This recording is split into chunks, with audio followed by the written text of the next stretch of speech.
Opposition entre promus à Marcel Tribu, entre Dunkerque 17e et Concarneau 14e, 2 points devant avec 5 victoires et 2 nuls. Dunkerque est la formation la plus prolifique du championnat en 2024 et a désormais la possibilité de sortir de la zone rouge en cas de succès. Chose encore loin d'être évidente il y a quelques mois. Les Dunkerquois peuvent s'en sortir. En face, les Tonniers restent sur un revers à domicile contre Laval et vont tenter de résister face à la forme des nordistes pour rester devant leur adversaire du soir. Première opportunité notable de la rencontre va être fructueuse pour les Dunkerquois avec un but splendide signé Julien Anziani. Le ballon de Jean-Philippe Jbamin, l'Ivoirien, qui va trouver en tête de surface de réparation Julien Anziani, lui qui avait été buteur, le buteur victorieux pour les Dunkerquois lors du succès, lors de la dernière journée au stade de l'Aube de Troyes. Et la victoire de buts à 1, c'est lui qui met son équipe sur le bon rail, Julien Anziani, mais la réponse des Concarnois arrive avec cette frappe, avec le rebond capricieux, vigilance de Mohamed Koné.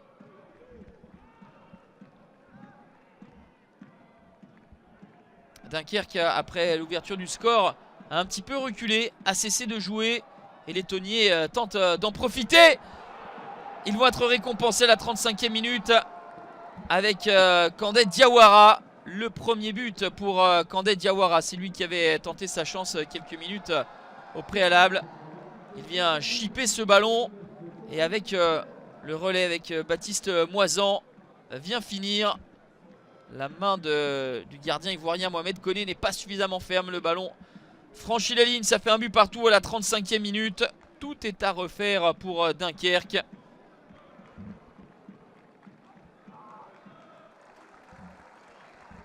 Un but partout, c'est le score à la pause.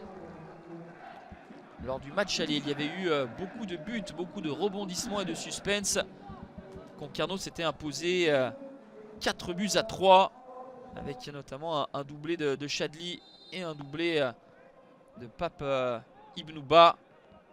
La deuxième période, on est à l'heure de jeu avec cette circulation de balles des Bretons. Le ballon en retrait pour Esteban Salès qui prend des risques. Et il va être puni. Le doublé pour Julien Anziani. 4e réalisation pour lui. Et voilà comment Dunkerque reprend l'avantage. C'était l'anniversaire d'Esteban Salès. Et bien le jour de ses 30 ans, c'est lui qui fait un cadeau aux nordistes. Il rate complètement sa relance. Et Anziani en embuscade en profite pour redonner l'avantage aux hommes de Luis Castro. C'est un coup dur pour Concarneau de concéder un but de la sorte. Ils vont essayer de réagir sur coup de pied arrêté avec cette tête de Célestine. Superbe intervention, quasiment à bout portant, de Mohamed Koné. Le défenseur central des Tonniers pensait véritablement égaliser. Il arrive lancé, il met toute la force nécessaire. Mais le gardien ivoirien de Dunkerque a été solide. On avance dans cette partie, les arrêts de jeu avec Concarneau qui pousse et qui va être récompensé à la 97e minute.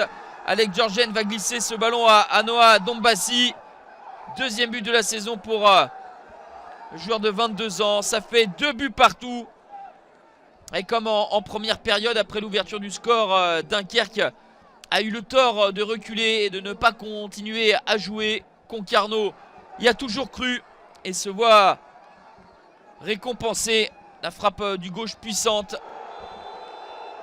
2 partout, score final. Dunkerque tout proche d'une excellente opération se fait rejoindre au fin fond des arrêts de jeu. Un nul qui ne permet pas aux nordistes de sortir de la zone rouge. Bon point pour Concarneau, 15e, qui conserve 2 longueurs d'avance sur son adversaire du soir.